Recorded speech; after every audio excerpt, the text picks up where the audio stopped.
All right, let's talk real estate.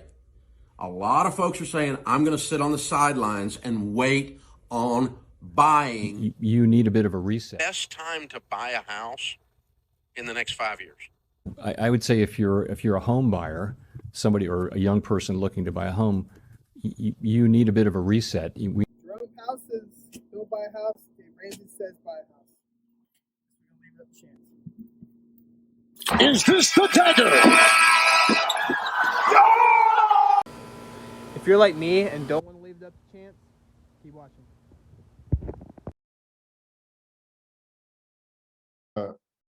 My name is Jordan Griggs. I have been in real estate for a little over 6 years now. So I obtained my real estate license in around 2016. At the time, I was still full-time active duty. The reason for me obtaining my license was just to get MLS access, right? So that I can analyze properties. I was getting into the rental game. It's looking to hop in and grab some passive income, like many. And then really becoming a real estate agent kind of fell in my lap. I just started helping those stationed with me in my command. And next thing I know, one deal turned into 22 my first year, and 7 years later, here I am now. I run a team called Pilot Realty.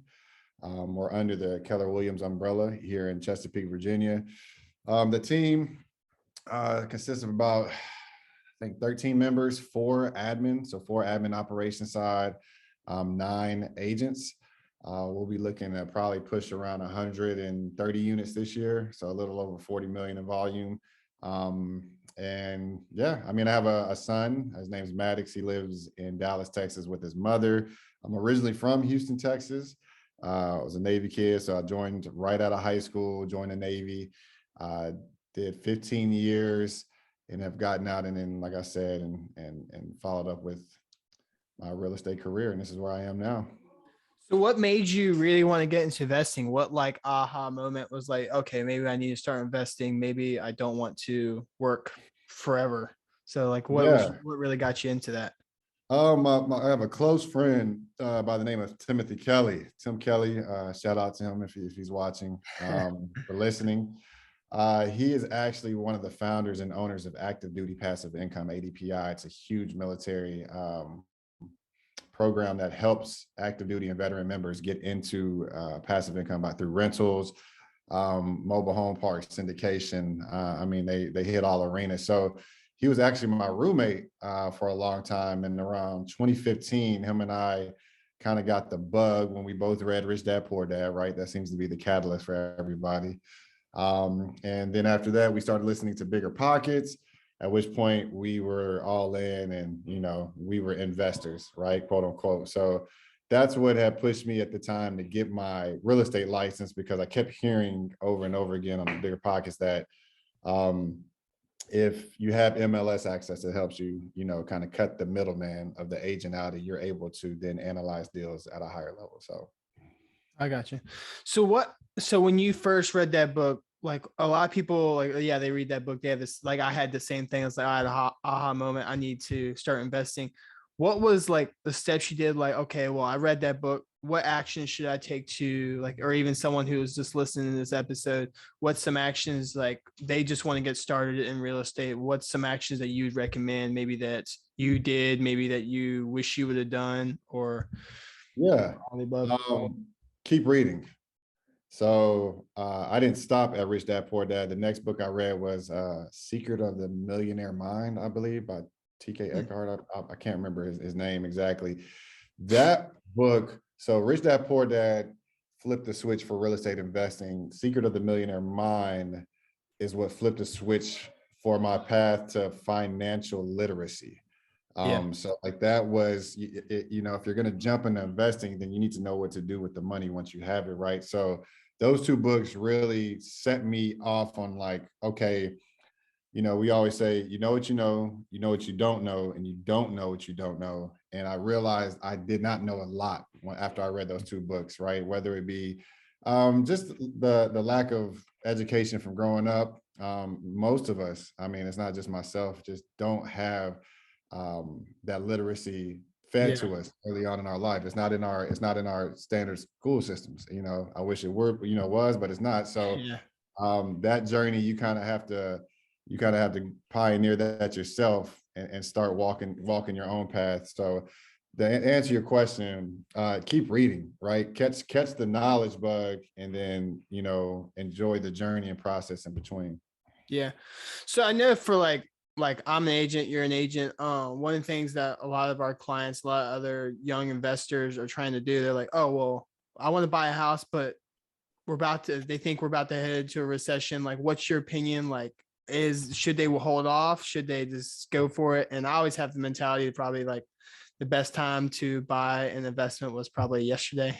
And they said the Right. second time is now. So what's your Right. opinion of, is it a good time to start buying real estate? Should they hold off? Like, Yeah.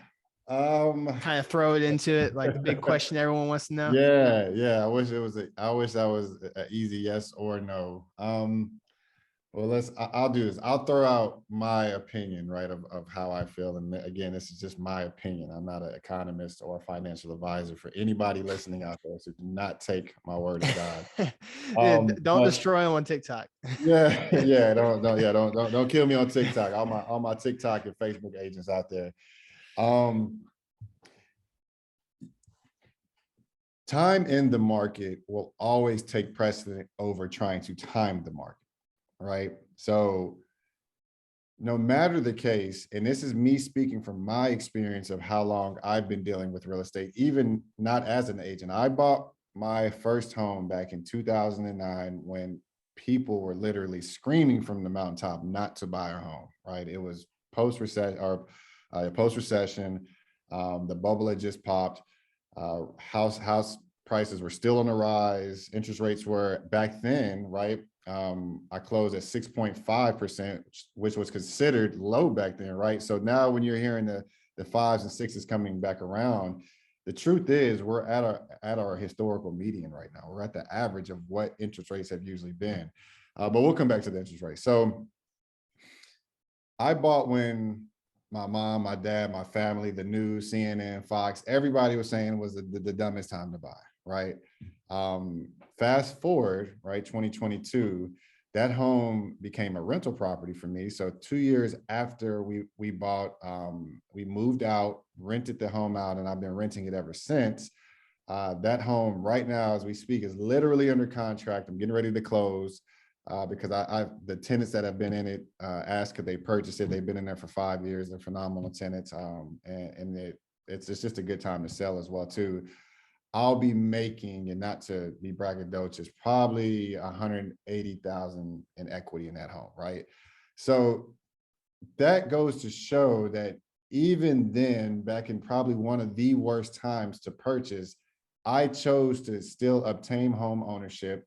I chose to hold on to my home. I turned it into a rental. There's tax benefits from that. Now I will have to pay capital gains. I was not able to 1031 exchange this money, but the point I'm making is I went in with the mentality of this is going to be an investment property for me. So it's not so cut and dry as yes or no. Are you ready to, is it a good time to buy right now? It's really, what are your motivations and goals for what you're trying to do? 23-year-old Jordan had the motivation and goal to hold on to that and then that someday sell it for a profit, which I'm doing right now. And that again was at the worst time to buy with the 6.5 interest rate, right? So that brings up the topic of interest rates. You know, we've had a huge shift, as you know, right? You're an agent as well, and any agent out there, and any consumer, right? That, you know, every TikTok agent, every Facebook expert is telling you, you know, this is a horrible time to buy. At which I would say, yes, rates are not at 2.5 anymore. They are in the sixes and probably will hit sevens. I think economists even say they might even hit 8 at some point. But I'll tell you something that I heard a good close friend of mine, his name's Gary Maroon, you know, very established. He'll probably sell around 100, 120 homes himself this year. For those who are renting, you're paying 100% interest when you're renting, right? So no matter the case, you're always paying 100% interest while you're renting, because not $1 is going towards a principal of any kind of investment, right? You can purchase now at any percentage, but what I will tell you, and historically what happens is rates will eventually go down, at which point you can do what, Tyler? You refinance. Refinance, right? So if you can go in with the mindset of, all right, cool, rates aren't what they are. Us as humans, we're programmed to want to feel like we're getting a deal. We're programmed to compare as well too, and we all have ego, whether you want to, say it or not. So it's hard for a lot of us to wrap our minds around the fact, well, my neighbor just closed at 2.8, but now you're telling me I have to close at 5.56, and which is understandable, right? That feeling is warranted. Yeah. Like, even as an agent, I feel that like, I just had to close this guy at 3.1, and now 2 months later we're at a 6.5. I understand. I'm not disregarding nor taking away that feeling of what that feels.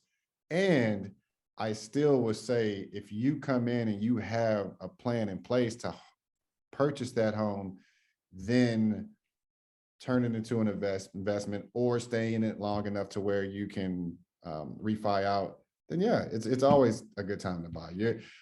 I try to, if it gets to the point where homes, the market crashes now, the housing market crashes now, it's not a comparison to what was happening in 2008. That was subprime lending. If you ever get a chance to watch The Big Short, it explains it all. Like, these are two different worlds, two different parallels. They have nothing in common as far as what was happening then and happening now. So if something happens now with the housing market and we crash, to me, that indicates something way bigger than the housing market. There's something going on in the economy, at which point that's going to be the least of our worries, right? So I say that to say, historically, it has, if you're going to hold on to your home for X amount of years, 5+ whatever, I don't want, don't quote me on exactly how long you need to hold it. It has never been a bad thing to own or purchase a house. Yeah. I think I guess the main thing is, like, everyone thinks that, okay, it's a recession, it's a crash, maybe I'll just wait till the crash to buy. I think the biggest misconception of that is, interest rates are just going to keep going up, so things are just going to cost even more a month. Right. I think so. They say inflation is like 8 something, 8.6 or something like that, and that's what interest rates will be at here soon, because Jerome Powell really likes Paul Volcker, and he wants to match inflation with the interest rates. What I think is really funny is because the inflation is one of, don't quote me if TikTok experts are going to rip me a new one, but the CPI is based on the consumer price index, that has something to do with rent. So if interest rates go up, less people are going to buy a house, so they're going to rent a house. So which makes the CPI go even more. So inflation metrics is going to go even up, and they're just going to keep raising it up. I think my personal opinion, I think there will be a not necessarily a crash. I think it's going to be a self-inflicted crash. I think, like, Jerome Powell and the Feds are going to do it to ourselves, not kind of like the 08 of this crash because of everything they did with the loans. I think now it's going to be like a self-inflicted crash, because if they lower rates again, things are going to go booming again. So that's just my personal opinion. And one thing everyone says is like, oh, I'm gonna wait till it's going to crash to buy. I think the one issue with that is, if you have cash to buy something all in cash, you go for that. You do that. But a lot of people, including myself, can't buy $300,000 houses in cash and let it sit and do it that way. But I think if you wait, let's say it doesn't crash, happens, you still won't be able to buy, because you won't be able to get the loans to be able to rent it out. And then hedge funds are going to come in and buy everything in cash. So that's just my personal opinion. Oh no, and that's definitely a possibility, right? I don't want to say that's for certain, but it is definitely an option. And to the crash and bubble comments that people make, again. So here's to put things in perspective. Imagine everybody who said that, which I heard that said that from 2010 to 2018, or 2000, even up to 2020. Imagine everyone who said, the market's still going up, I'm gonna wait for this bubble, I'm gonna wait for this bubble. Well, what happened to anyone who bought during that time and sold just within the last year? Yeah. They made a killing. They made a killing, right? Because there's no real timing and guessing of the market. So that's why I made the comment of time in the market will always take precedent over timing the market. Anybody that just decided to make the leap and purchase from 2010 to 2020 made a killing.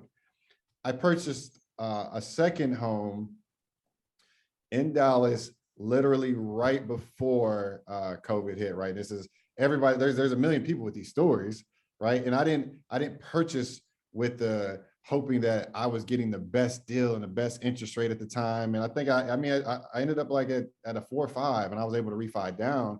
A 4.5 purchase for 170K. It was a townhome. It's right down the road from my son in Arlington, Texas, right outside of Dallas. And I think the average, the national average, don't quote me, is between 18 and 20% of a percentage raise in equity over the last year and a half. So, I mean, from 170 shot up to 210 over the last 8 months. But that just goes to show it again, and I'll keep reiterating, it's never the wrong time to buy if you have the right motivation behind what you're doing, right? So it just depends on what you're trying to accomplish. I would tell podcast world and TikTok world and whoever right now, if your goal right now is to purchase a home and then sell it in the next 2 to 3 years, no, absolutely not. Do not do that. Okay, that you will more than likely, and again, I'm not an economist, the whole market might go upside down, who knows, but that would not be in your best interest to do that. But if you're going to purchase and then hold on, rent, decide to do Airbnb, whatever you decide to do with it, let it sit time in market. I have yet to see anybody, as long as they didn't get screwed over on a loan, which doesn't even happen anymore, So, I've yet to see anybody not come out on top. Yeah, I think it all like matters, like why they purchase. If they want to do like, oh well, I saw my friend bought a house in 2020, didn't do anything to it, and next year he made like $50,000 and sold it. I was like, yeah, right. That's probably not gonna happen. If that's your intentions, like, oh, I'm gonna get rich quick, that's where all that's like speculating, and you are probably gonna get waxed the end. But I think if your motivation is, for my motivation is like, I want to buy and hold forever. So right. Honestly, I don't care if it goes up, down, or sideways, because I'm buying on cash flow and rent. But I promise you, it's not going to go down. So, right. Well, I can't promise you, but I'm very unlikely it's going down. Right. But right. So if I'm long-term cash flow, I don't care if the little sheet says my property went down in value, up in value. I'm holding in the long term, anyways. So I think it's all based on like your motivation and what your goals is. Like, let's say for instance, like it's your forever house, like you want to buy a house for your family to live in forever. Is that house going to be worth more probably 10 years from now? Yeah, definitely. So I think it all depends on like your motivation and why you're going to do something. I do believe like, and I know a lot of people are doing it right now. Don't over leverage yourself, because I think having a savings is very, very important right now. Also, definitely with the cost of gas, and you never know of what could possibly happen. So I think that's definitely very, very important. And that's a good segue, and I'm glad you brought that up. And I just had this conversation with a good buddy of mine, Brandon, who's a lender out there, about inflation and what's going on. So the hard truth is, and some people may not want to hear this, but I'll speak for America, at least. I've been around the world 7 times. We consume a lot. We spend a lot, right? Our national debt is on the rise because we leverage everything. We're very, I don't want to say all of us, but even myself included. So when I say we, I include myself into this, and my habits are what we want now, we get right now, right? We got to have it. If we see it, we have it. In my opinion, what's happening with the economy and inflation, and I know there's a lot of politics that happen above us that we're not privy to, nor will ever understand what's happening. But what I do know naturally and organically what's happening is it's forcing us to now pay attention to our spending habits and what really matters. So obviously we need gas and food and shelter, right? So we are now getting back in, yeah, they're through the roof, but it's forcing us to now focus on like, we need those 3 items to move forward in our life, to thrive, right? Do I need this extra car? Do I need this extra accessory for my house, or purse, or bag, or golf clubs, or motorcycle, whatever? So now it's forcing us to now really take a step back and not consume as much. At which point I do think that's going to even out and kind of get us back on even keel with how the economy is running. That's a deep, I'm diving in and peeling back the layers on that one, but that's, Yeah. I feel that's what's happening with the rise of inflation. And, people can complain, but we consume a lot, we overconsume. And so I believe this is kind of giving us a kick in the butt to sit our behinds down and start really focusing on what really matters. Yeah. Yeah, I think as long as you go into it, like you don't over leverage yourself, you have like enough where you continue to save every month. I think you're good, even if you're buying your long-term like family house. Like, okay, yeah, I want it, like I heard the analogy like what was it? Buying or date or marry the house, date the Interest rate. date the rate. Yeah, And yeah. I think that's good, but also like what happens if, let's say, things do drop a little bit and you try to refinance later and your house is worth less than what you bought it for? How does that work? Do you know anything about that, or how that process would work? I mean, there's going to be a difference that you're going to have to hit, right? So it's all LTV related, right? So they're just going to take a look at it, and if it does, which back in 2000, like I said, when I bought 2009, that happened to me. I went to go refi out of the 6.5 a year later, and my home had dropped, and I was unable to do that because of the closing costs that we're going to have to wrap back in. So I had to wait a year and a half before I could refi the first time in 2012, when my home had just enough equity for me to even pull that off.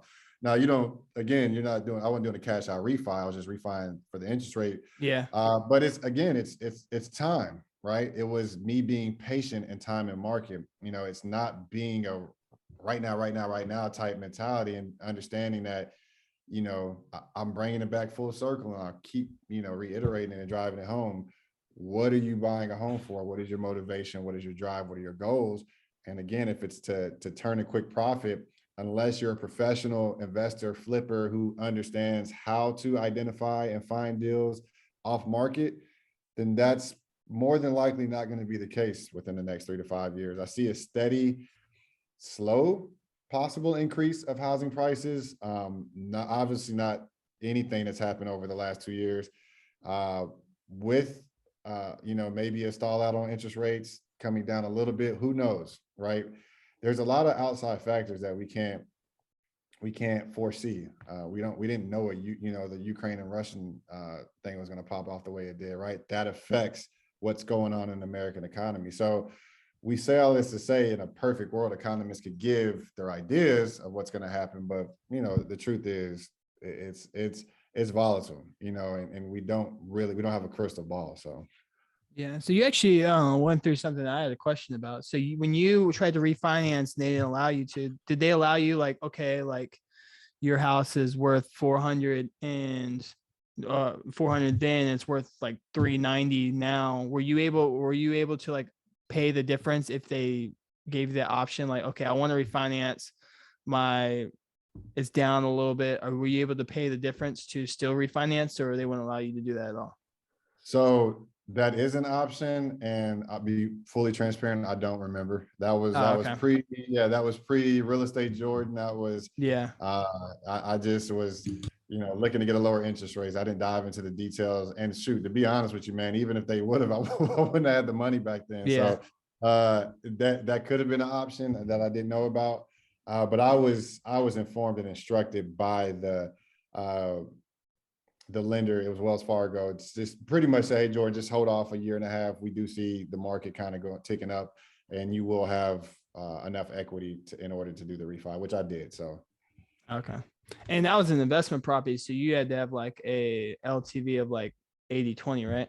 Correct. Okay. Yeah. So that's what really, at that time I had just put a renter in. And so I had to basically get the loan paid down a little bit on top of simultaneously the market ticket, the equity ticking up Yeah. at the same time. So it was a good time. Like I said, 12 was right when we started seeing that turn and prices going up a little bit. And at that time, I had 3 years paid down a little bit on principal. Wasn't a lot, but it was just right at enough to get me to refi out down to like a 4.2 back then.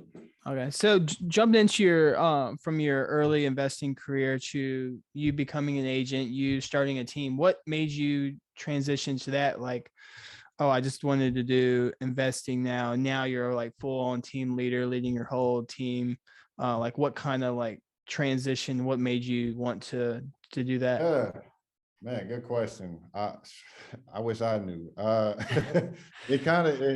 It happened organically, man. So again, my motivations initially up front were not to be an agent. Like I said, it kind of fell in my lap, but I fell in love with being an agent, right? So the process of helping people find homes, obtain home ownership, especially in the military, which we do have the VA loan and it does make home ownership easy. However, it still was a blessing to be able to see and feel what that person felt, especially guys and girls who don't come from much, which a lot of us in the military didn't, right? Yeah. So I fell in love with that process, started kind of getting some momentum, and really outgrew what I was able to do. My capacity had been reached, especially while I was full-time active duty.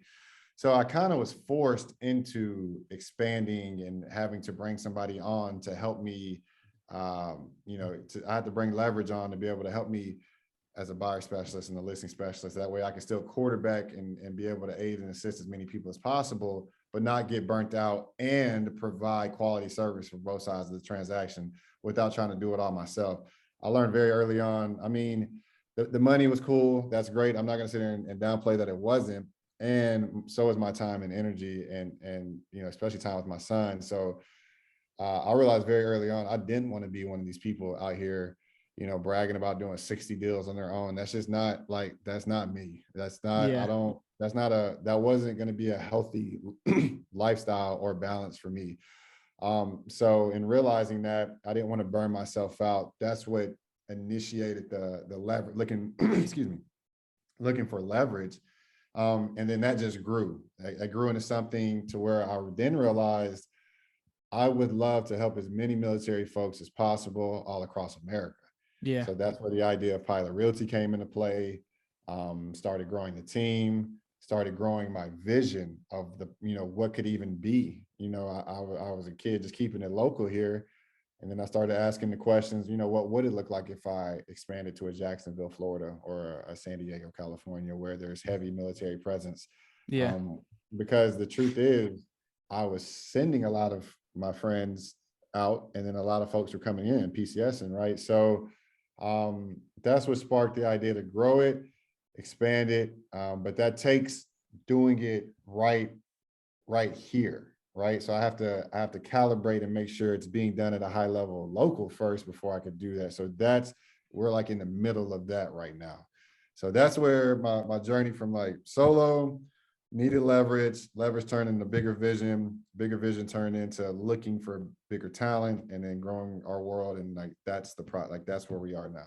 Yeah. So I interview tons of investors who like even the guy we interviewed last time, he had like $500 million of real estate. One thing I've noticed that's a big trend in a lot of the successful people is they have a big why that's bigger than themselves.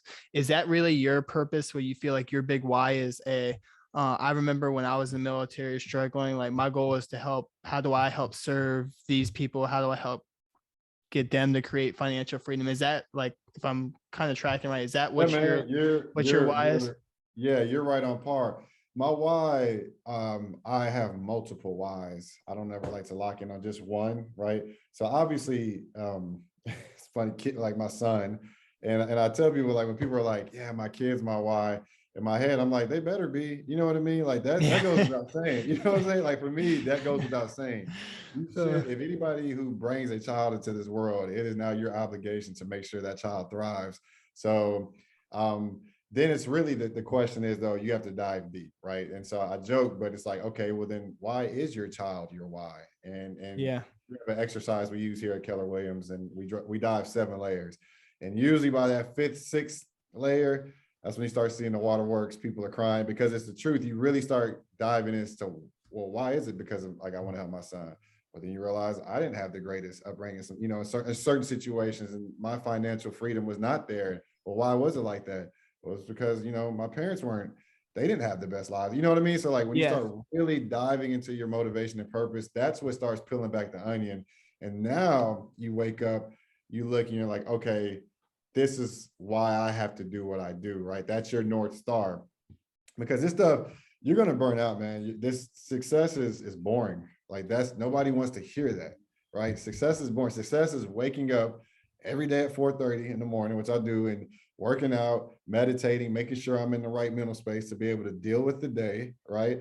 Coming in, answering emails, helping agents, fielding calls, fielding problems, going home, rinse and repeat every day. That's the part people don't want to post or show. Yeah. People don't show the you know, effing up in the middle. I'm gonna keep it PG right now. You know, I'm not using my sailor mouth, but you don't see the pitfalls of failure. Nobody ever wants to show that, you know. So especially in the era of, well, I'm just gonna, here's my world and this is what it looks like and it's perfect. Like, people aren't seeing the stuff in between that needs to happen. So I do have a question. that's why you have your why. That's what the whole purpose of, you always hear the why. That's why you have to have a why. Yeah. So you mentioned going 6 or 7 layers deep.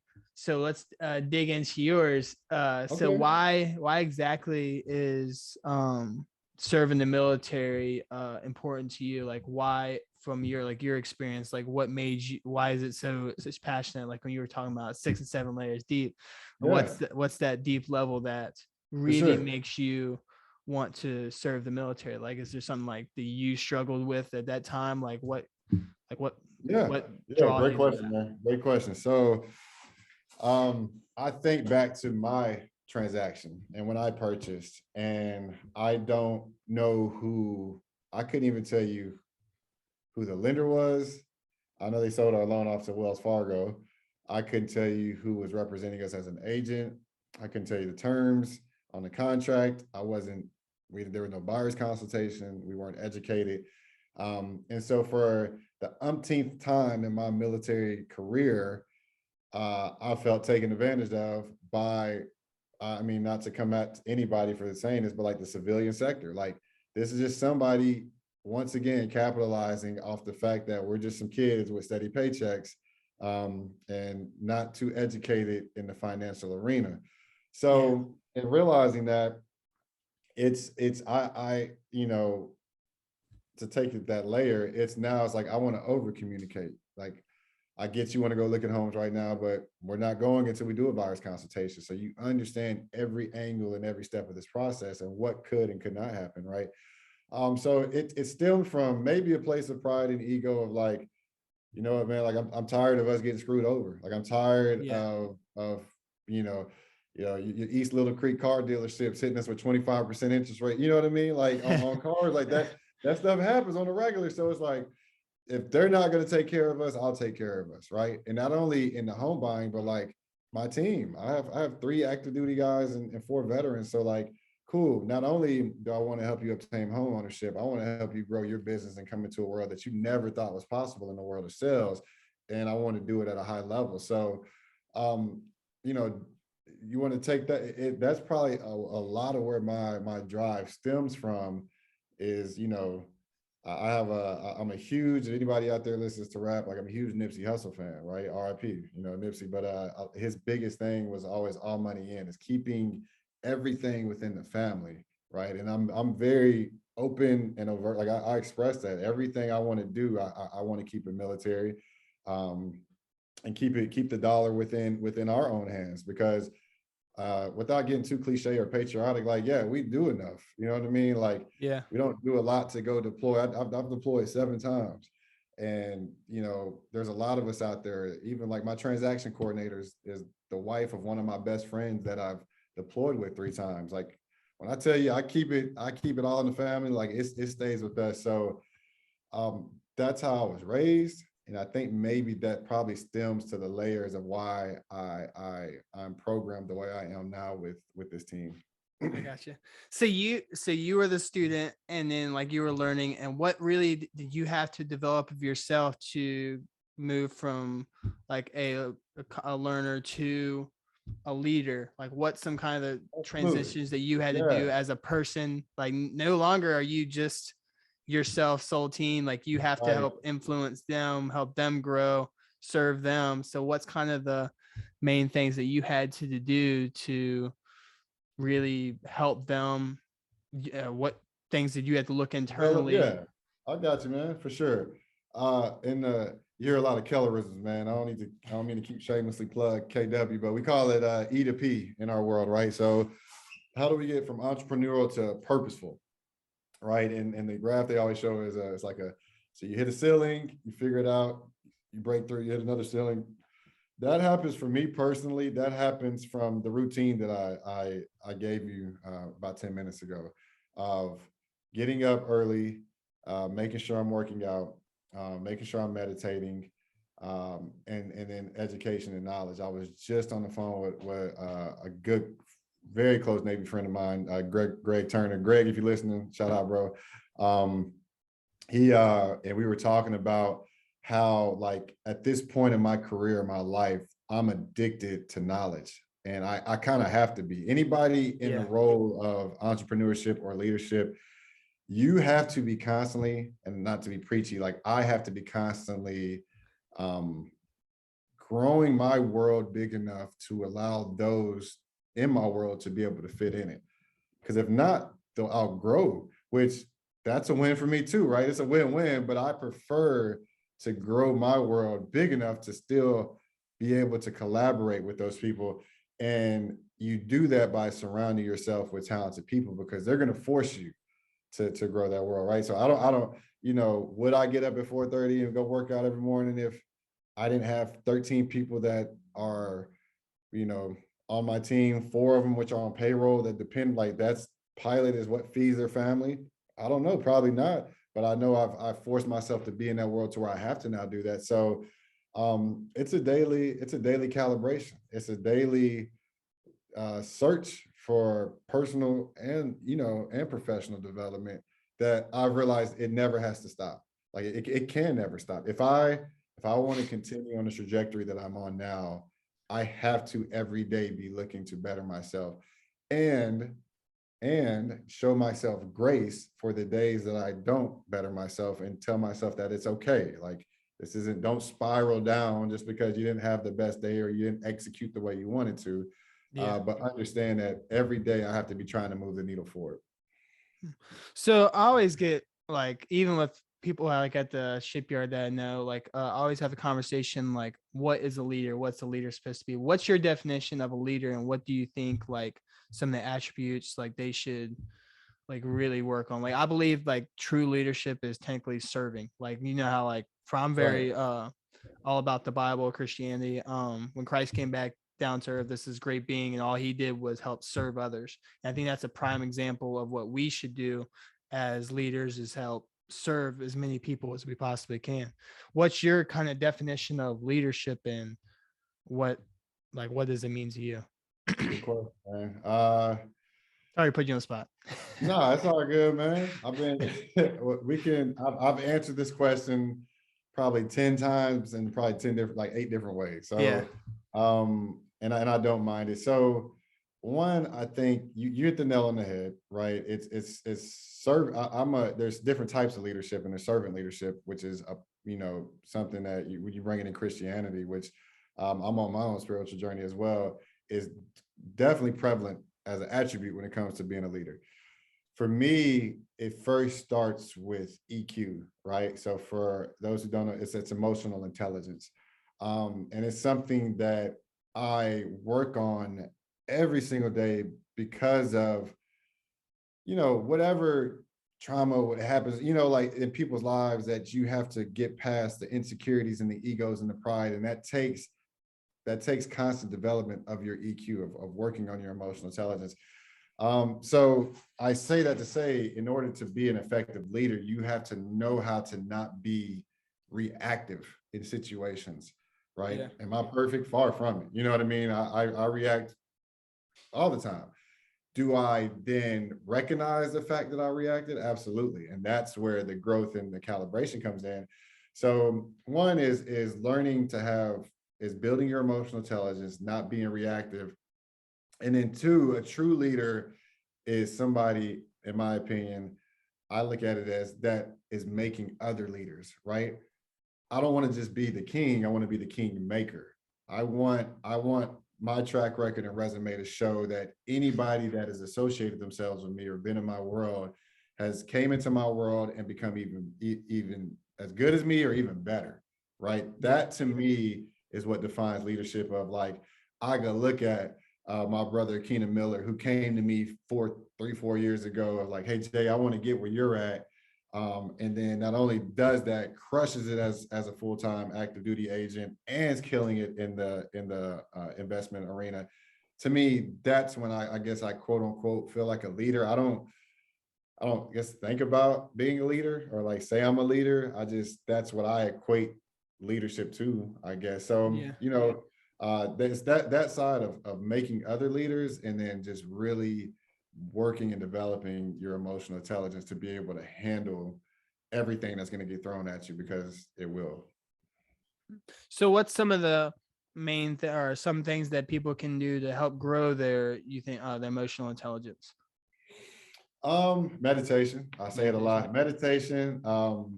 There's a I'm gonna get deep here on it. So some neuropsychology going here. There's a book called Emotional Intelligence that breaks down Do you know who read it?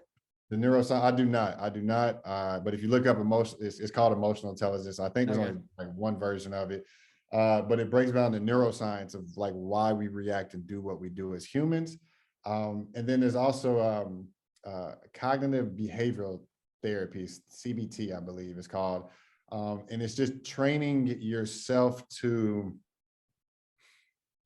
understand what triggers you, right? If you really like, if we want to dive deep here, like that's, the truth is, as humans, as for me, I'm going to speak for myself, insecurities and ego is what triggered a lot of any anger or frustrations or that happened within inside of me. So CBT forced me to really dive deep, almost the 7 layers deep exercise. Okay, well, why did what they said just now make me upset? What really is the reason why, right?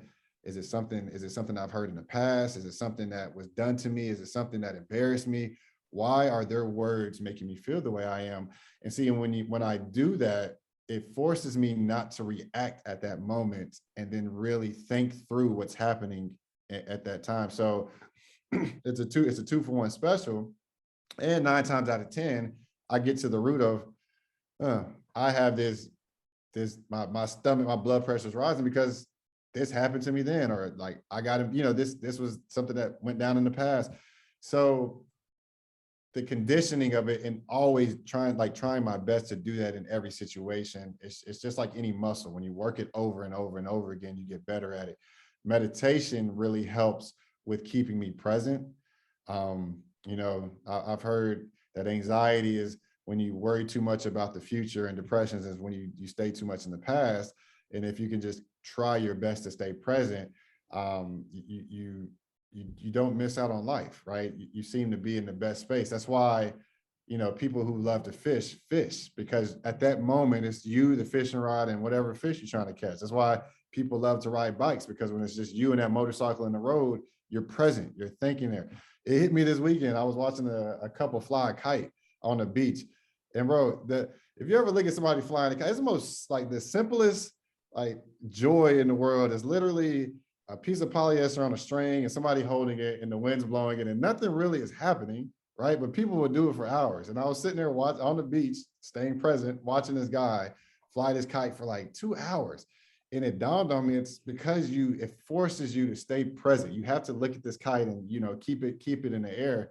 So that just goes to show, whenever you're present, you're able to deal with what's going on and you're not being distracted. So those three, staying present, meditation, CBT are something I actively work on to really get that IQ, whatever, if it's even a number, which I don't think it is, or EQ, I'm sorry, to strengthen my EQ. Okay. So we started in real estate, then we got kind of the psychology, everything. I feel like a lot of people don't know their why, and kind of just to wrap everything up, like if someone they don't really know themselves, or they're just trying to figure out like their purpose and their why, what would be your best piece of your advice that you would go about, like, how do I find like what my why is? You found yours from your personal experience in the military. I have mine. A lot of people don't have like a purpose and don't really truly know themselves. What would be something that they, like a piece of advice that you would give them, like the first step to, like, hey, this is what I would do before I knew what I was going to, my Yeah, purpose and why? that's a good question, man. I'm probably gonna sound like a old grandpa right now. Like, my dad, like, get off your phones. Yeah. But the truth is, strip down every distraction that's happening in your world right now. That's step one, right? It's easier said than done. So then start working on how to strip that down first. Because yeah, it's even me, like, of course you can't find your why when you just sat on the couch and scrolled through TikTok for the last 4 hours, which I've done. Like, I'm not like coming at anybody. I've done that Yeah. before.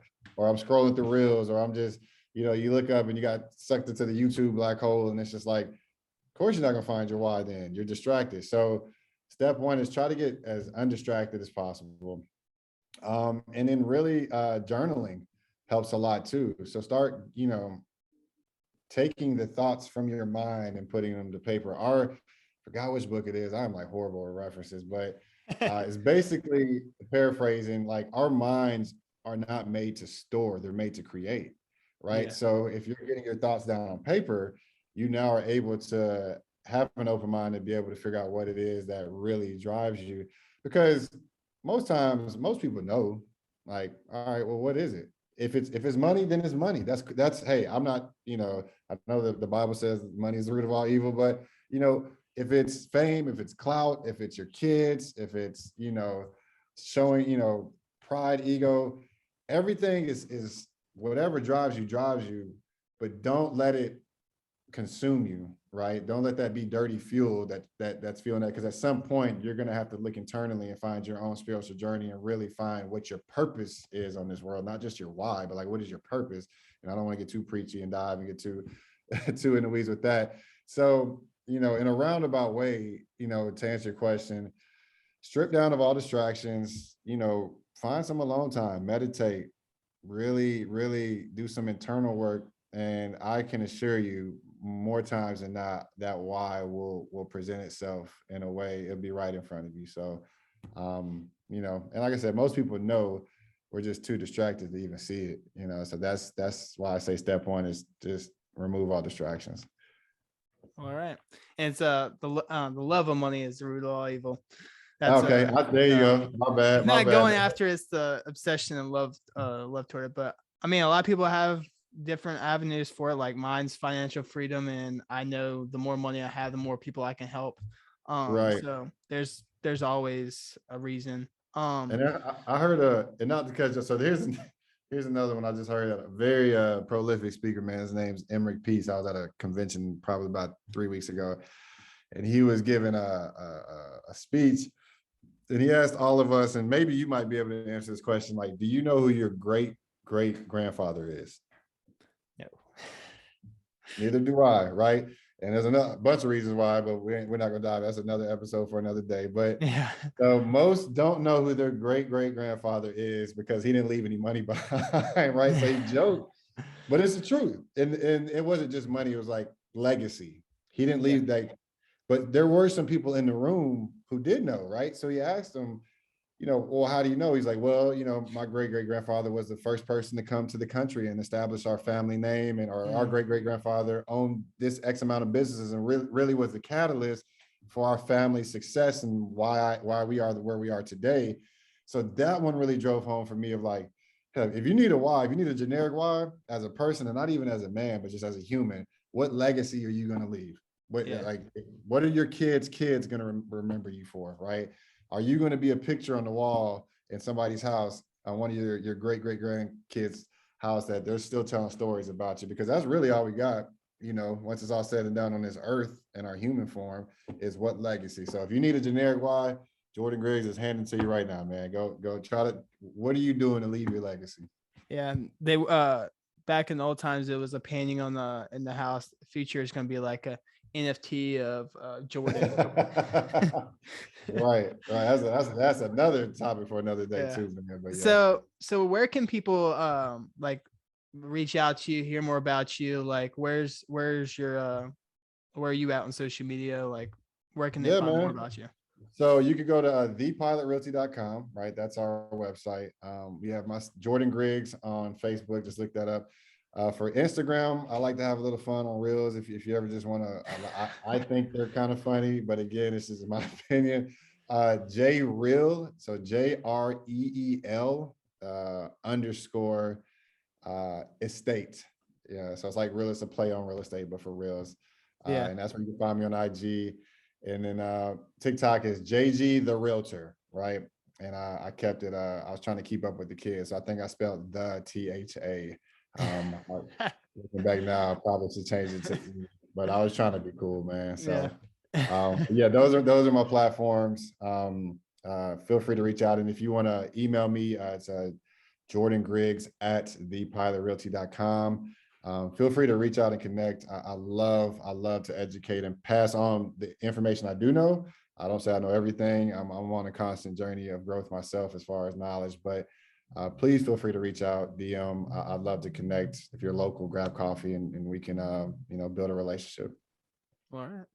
Well, I appreciate you coming on. I mean, it really like definitely took a turn of like we got super deep at the end. I really love that. So yeah, man. You know, I have ADDD, so I already knew off the rip we were gonna start here and probably start A and end Z. So yeah. no, it's all good, man. I appreciate you having me on as always, TW, man. You're the man. If y'all don't know, follow this guy. He's the truth.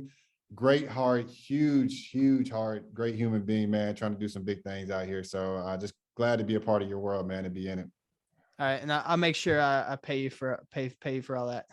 Yeah, $20. That's what we talked about.